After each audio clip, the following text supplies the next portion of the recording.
amado irmão, amada irmã, a paz de Jesus, o amor de Maria, o fogo, a graça e a unção do Espírito Santo. Que alegria, seja muito bem-vindo. Esse é o meu, esse é o seu, esse é o nosso desafio da Bíblia. Que alegria estarmos juntos, ter você aqui no canal.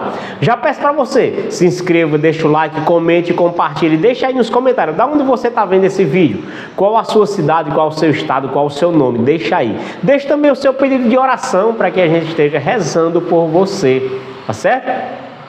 O desafio da Bíblia consiste em nós lermos todos os dias, sem pressa, os detalhes que a Sagrada Escritura nos dá, nos mostra, nos revela. Então é um método simples, objetivo e direto de lermos a Palavra de Deus. Já tem playlist aí no canal. Primeira, segunda e terceira carta de São João, o Evangelho de São João completo. Tem também uma playlist já do Evangelho de São Mateus, capítulo após capítulo. Coloca quando você estiver trabalhando, nos afazeres de casa, deixa a Palavra de Deus penetrar o teu ouvido e o teu coração. É tão necessário essa palavra. Nós que somos bombardeados de todos os lados por palavras, má notícias, músicas indecentes, então coloque a palavra de Deus para que a gente melhore um pouquinho mais como pessoa. E nós estamos unidos e reunidos em nome de Deus que é Pai, Filho e Espírito Santo. Amém. Inspirai, Senhor, as nossas ações e ajudai-nos a realizá-las, para que tudo aquilo que fizermos comece e termine em vós. Nada para nós, Senhor, tudo para Ti, agora e para todos sempre. Amém. Proclamação do Evangelho de nosso Senhor Jesus Cristo segundo São Mateus. Glória a vós, Senhor. Capítulo 2, versículo do 16 ao 18, que diz assim: Vendo então Herodes que tinha sido enganado pelos magos, ficou muito irado e mandou massacrar em Belém e nos arredores todos os meninos de 2 anos para baixo, conforme o tempo exato que havia indagado dos magos. Cumpriu-se então o que foi dito pelo profeta Jeremias. Em Ramá se ouviu uma voz, choro e grandes lamentos. É Raquel a chorar seus filhos. Não quer consolação, porque já não existem. Jeremias capítulo 31, versículo 15. Palavra da nossa salvação, glória a vós, Senhor. Queridos, nós estamos nesse contexto do nascimento do menino Jesus. E o nascimento do menino Jesus já foi crítico. Jesus nasceu num período muito crítico, em que o governo romano, o rei Herodes, era quem governava Jerusalém e toda a Judéia. Era o rei Herodes que governava e ele sentiu-se ameaçado com a notícia de que ali havia nascido o rei dos judeus.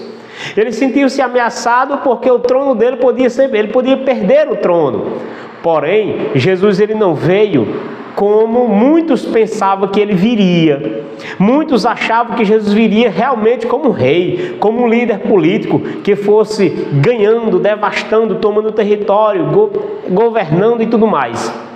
E isso acabou frustrando o pensamento de muitos judeus, porque eles também pensavam, alguns deles pensavam que era assim, e de repente foram frustrados por saber que ele tinha nascido como uma criança pobre, filho de pais pobres, e que nasceu numa manjedoura, numa estribaria, né? Então, tudo isso foi uma contradição muito grande, foi uma frustração muito grande diante daqueles que esperavam que Jesus viesse como um governador que viesse matar, aniquilar também o Império Romano, aqueles que eram os inimigos do povo de Israel. Jesus não veio para isso. Jesus veio com amor. É tanto que você pode perceber que Barrabás era um dos líderes, né, que tentava criar motins para se rebelar contra os soldados romanos, contra os líderes romanos, né? Então Jesus ele não veio para isso. Ele veio trazer a mensagem e a mensagem do amor. Ele veio não com a espada, mas com a sua palavra. Ele veio com a espada sim, mas com a espada da palavra e com o seu testemunho de vida. E assim conseguiu salvar a humanidade e mudar a história do povo de Israel e também o contexto do mundo todo, por assim dizer, que abraçou Cristo Jesus como Senhor e Salvador. Então, vendo então Herodes que tinha sido enganado pelos magos, ficou muito irado e mandou massacrar em Belém e nos arredores todos os meninos de 2 anos para baixo, conforme o tempo exato que havia indagado os magos. Olhe a atitude de Herodes. Depois que ele já estava perturbado, ele já estava inquieto demais, e de repente ele percebeu que ele foi enganado. Então a vingança do rei Herodes foi macabra, foi terrível, né? E é interessante percebermos o que ele mandou fazer. Mandou massacrar, matar crianças de 0 até 2 anos de idade. Mandou matar crianças. Dá para você entender isso? A gente vive em uma sociedade onde em diversos países, e o Brasil não é diferente, da aprovação da lei do aborto. Poucos dias dessa semana que passou, nós somos surpreendidos aqui no Brasil com uma nota do Ministério da Saúde em que a mulher, em caso de estupro, poderia abortar até o 9º mês. Dá para você entender isso? Ou seja, uma mulher que de repente ela traz uma gestação, não foi por estupro, de repente ela pega uma briga com o marido dela, ou enfim, um desentendimento, fica perturbada, e aí ela chega no hospital público e diz que foi estuprada, aquele menino que estava sendo gerado no ventre dela, mesmo que estando perto de nascer, mas ela quer abortar. E o SUS, sem nenhum controle, por assim dizer, de ver realmente se foi aquilo, somente acreditando na voz, na palavra daquela mãe, e aí realiza um aborto, né? E aí, graças a Deus, voltou atrás com relação a isso. Então, no Brasil, existem alguns casos em que se aborta, previsto em lei. Porém, para nós cristãos católicos, aborto nunca. Aborto em nenhum caso, né? Pecado e pecado mortal. Pecado contra o mandamento da lei de Deus que diz não matar. E imagina você matar criança. Quantos Herodes tem no mundo de hoje? Quantos Herodes se levantam para matar crianças? Quantas crianças, por assim dizer, são abortadas, né? E este é um pecado, diz a Virgem Maria, quem clama aos céus. Este é um pecado tenebroso, este é um pecado terrível. E aqueles que promovem o aborto, filhos de Satanás, irão pagar caro. Irão pagar caro. Se não neste mundo, mas no mundo vindouro. Escreva isso que eu estou lhe dizendo. Irão pagar caro. Rony, eu sou uma mãe, eu abortei. Inconscientemente aconteceu o caso como tem. Então, filha, não se martirize. Deus não leva em conta o tempo da ignorância. Procura um padre, um sacerdote, confesse o seu pecado. O padre, ele tem autorização de fazer isso, dado pela Santa Mãe Igreja. Ele faz uma retratação ao bispo e você pode voltar à comunhão dentro da igreja, né? Então, tem toda uma realidade e cada caso é um caso. E é interessante você perceber as clínicas de abortos, né? Os abortistas, por assim dizer, que trabalham para isso. Existe até uma frase que diz: meu corpo, minhas regras. Tudo bem, seu corpo e suas regras, mas o corpo que está dentro de você não lhe pertence. Ele não lhe pertence de tal forma que quando ele completa 9 meses, ele se expele de dentro de você, né? Ele é expulso, você expulsa aquele corpo, porque ele não pertence ao seu corpo, ele é um outro corpo. Seu corpo, suas regras. Este corpo, esta regra, você não pode aplicar, porque é uma nova vida, não é sua vida, apesar de que está sendo gerado dentro de você. Aborto nunca, né? E aqui dizer para você também, cristão, muito cuidado com políticos abortistas. Muito cuidado, né? Porque você também acaba sendo conivente e ajudando para que isso aconteça, certo? Aqui sem citar nada, somente para que você tenha consciência, certo? O rei Herodes mandou fazer isso.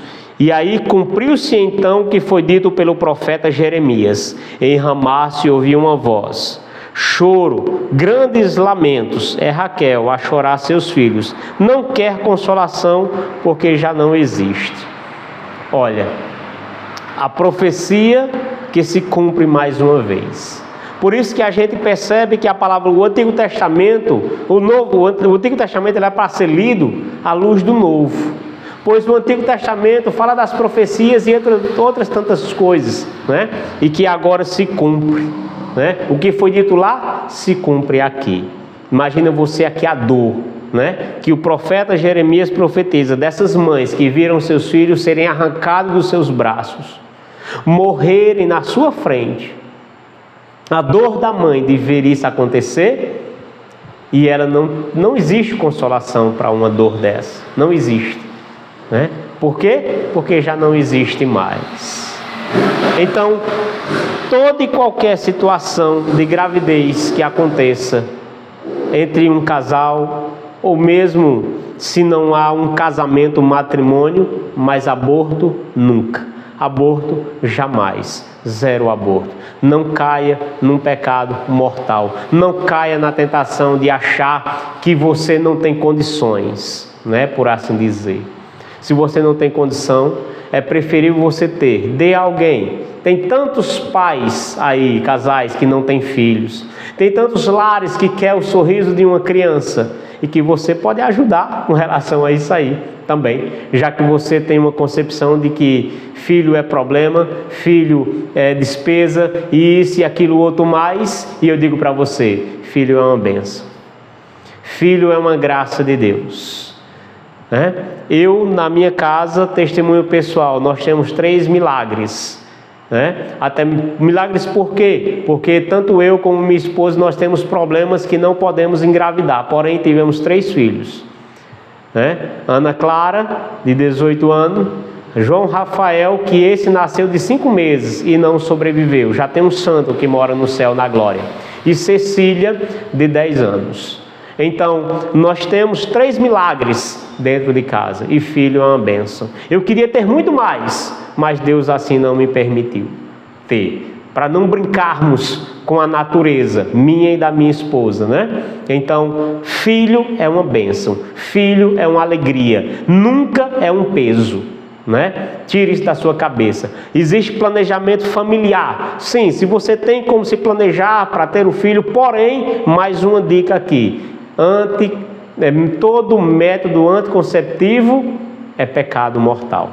Você não pode usar camisinha, você não pode usar DIU, você não pode usar a pílula do outro dia seguinte.